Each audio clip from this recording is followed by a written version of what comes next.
this is our guest or surprise. We didn't say anything, but here he is. Hunter Stovall is jumping on after the game against the Somerset Patriots.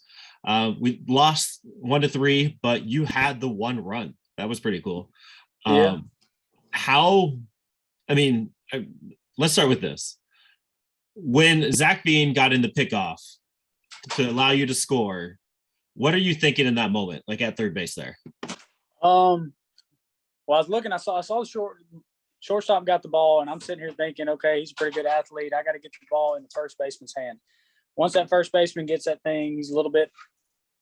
I mean, not to say anything against first baseman, but they're a little bit more unathletic.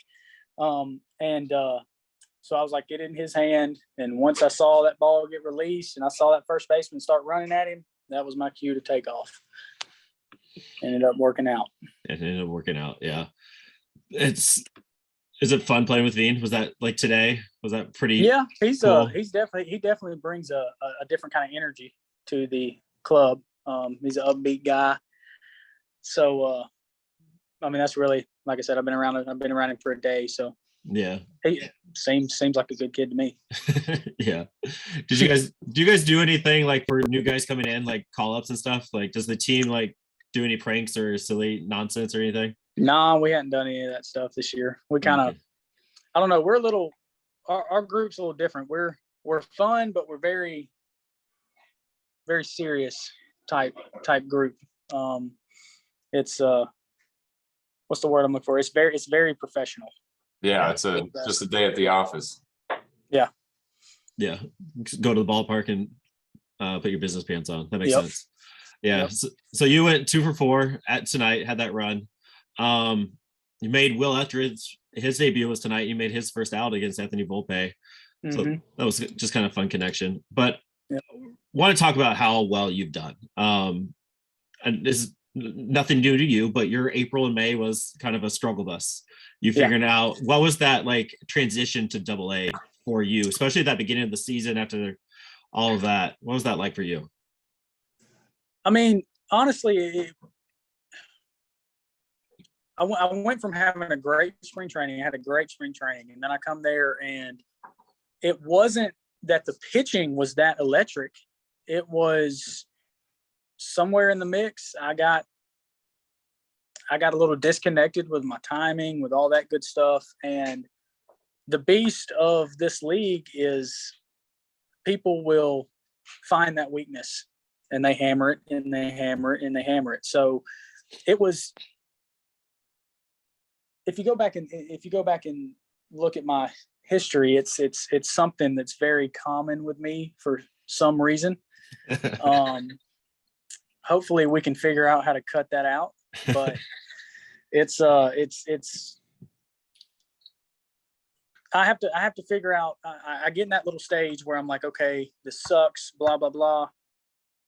I have to get to that moment in my day or week or whatever, where I'm just like, piss on it, move on with it. What's going to happen is going to happen. It's almost like it's not a not caring, but it's taking the care level way down, and then that makes you a lot more comfortable. That gets you out of your emotions in the game and all that good stuff. Because I'm a fiery guy. I get fired up. Yeah. So if I can limit that a little bit, then it's better off for me. Yeah, totally get that. I do that every day in my stuff, like whether it's parenting or my job or whatever it is, or talking to James here, like he gets me fired up. I mean, I have to use this transition. So speaking of fired up, then we'll go back to the other stuff and then we'll call it good. You were fired up tonight. It was 3-0 count in the bottom of the 8th, 3-1, and then it looks like you grounded out. And then that was the third out of the 8th inning. And then I saw the camera come on you and you were fired up. What was going on there? Yeah. I just, the 3-0 pitch I thought was a little elevated, a little up. And I wasn't really yelling at the catcher. I was more so yelling at the umpire. But I don't know, that kind of stuff makes me mad, just because you change the game with stuff like that. And it was a ball. I went back and looked at it on TrackMan. It was a ball. Nice. And so the zone, that was what I was so upset about, is the zone can't change depending on the count. That's a ball all day, but that was a little automatic. It was like he was like predetermined. Hey, I'm gonna call a strike here if it's around the zone. But that changes the outcome of the game. I mean, you never know what Veen could have came up and done right there. So that's what I was so fired up about. Yeah, you work your butt off to make all these preparations, and then it's all taken away from you, no fault of your own. So Yep, definitely understand that. yep. All right, we're fired up for you too. It's bullshit. Oh yeah, hell yeah. And last but not least, you have really taken advantage, like, for lack of a better word, with Tovar going on the IL. Like, since he's gone out, you've been the starting shortstop pretty much day in, day out. And I mean, like I said, we're going to brag about you in that time. So since June 10th to August 7th, 298 batting average, 871 OPS, 7 dongs, 12 doubles, and 3 triples in that span. Is it everything? Is the ball just a little bit bigger? Is it that consistency? Like, yo, I'm playing shortstop every single day. I know I'm hitting towards the top, where you weren't necessarily doing that in April. Is that part of it? Or is it just like you said, you made those adjustments and you're just going to say, I'm going to dominate AA now? Yeah, the adjustments are definitely there, but the consistency of being in the lineup every day and knowing that you're going to be in the lineup every day is a big part. You know how to prepare, you know how to show up to the field. I mean, everything it's way easier to get in a rhythm, get in a routine and all that good stuff when that's what happens.